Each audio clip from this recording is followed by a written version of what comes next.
പ്രധാനപ്പെട്ട വാർത്തയിലേക്കാണ്.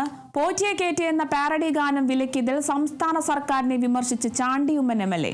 കേന്ദ്രം സിനിമ വിലക്കുമ്പോൾ സംസ്ഥാനം പാട്ട് വിലക്കുന്നു എന്നും സിനിമയിലും പാട്ടിലുമുള്ളത് രാഷ്ട്രീയമാണെന്നും ചാണ്ടിയുമ്മൻ പറഞ്ഞു. IFFK വേദിയിൽ പാരഡി ഗാനം പാടിയായിരുന്നു ചാണ്ടിയുമ്മന്റെ വിമർശനം. ഈ സിനിമയെക്കുറിച്ച് ദുഃഖിക്കുന്നവർ ഈ പാട്ടിനെ കുറിച്ച് മിണ്ടാത്തത് എന്താണെന്ന് എനിക്കറിയാം. പാട്ടിനെ കുറിച്ച് ഇത്രയും ബഹളം വെക്കുന്നത് എന്തിനാണെന്ന് എനിക്ക് മനസ്സിലാവുന്നില്ല.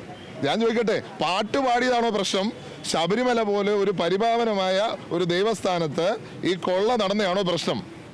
അതിന് മറുപടി പറയട്ടെ. അതിനു മുമ്പ് അവിടുത്തെ ആചാരം ലംഘിച്ചതാണോ പ്രശ്നം, അതോ ഈ പാട്ടാണോ പ്രശ്നം? ഈ സർക്കാർ മറുപടി പറയണം. ഈ സർക്കാർ വിലക്കിയ പാട്ടും വലിയ രാഷ്ട്രീയം പറയുന്ന ഒരു പാട്ടാണ്. രാഷ്ട്രീയം ആരും പറയാൻ പാടില്ല, രണ്ടുപേരും ഒരുമിച്ച് പറയുക. ഒരു വശത്ത് കേന്ദ്ര സർക്കാർ പറയുന്നു രാഷ്ട്രീയം പറയരുത്, മറുവശത്ത് കേരള സർക്കാർ പറയുന്നു പാട്ട് പാടരുത്. വ്യത്യാസമുണ്ടോ? ഞാൻ പറഞ്ഞില്ലേ, ആർക്ക് ഇഷ്ടമില്ലാത്ത കാര്യം അവർ വിലക്കും. കാരണം അവരെ സംബന്ധിച്ച് അത് ബാധിക്കുന്ന ഒരു പ്രശ്നമാണ്. അത് രണ്ടു കൂട്ടരും ഒരേപോലെ, ഒരു വ്യത്യാസം. പോറ്റിയെ കേറ്റിയെ സ്വർണം ചെമ്പായി മാറ്റിയേ, അത് മതി, അത്ര കേട്ടാൽ മതിയല്ലോ. ഞാൻ പ്രതിഷേധിച്ച് കഴിഞ്ഞിരിക്കുന്നു. ഇതിന് വലിയ കേസ് കൊടുക്കാതെ കേസ് എടുത്തോട്ടെ. അങ്ങനെ കേസെടുത്ത് ഇത് അവസാനിപ്പിക്കാമെന്ന് ആരും വിചാരിക്കേണ്ട.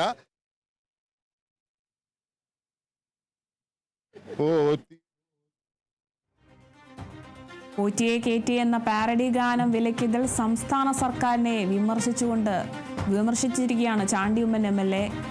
പ്രതികരിക്കുന്നതിന്റെ ദൃശ്യങ്ങളാണ് ഇപ്പോൾ കണ്ടത്. കേന്ദ്രം സിനിമ വിലക്കുമ്പോൾ സംസ്ഥാനം പാട്ട് വിലക്കുന്നു എന്നും സിനിമയിലും പാട്ടിലുമുള്ളത് രാഷ്ട്രീയമാണെന്നുമെന്നും ചാണ്ടിയുമ്മൻ പറയുന്നുണ്ട്. IFFK വേദിയിൽ പാരഡി ഗാനം പാടിയായിരുന്നു ചാണ്ടിയുമ്മന്റെ ഈ ഒരു വിമർശനം തന്നെ.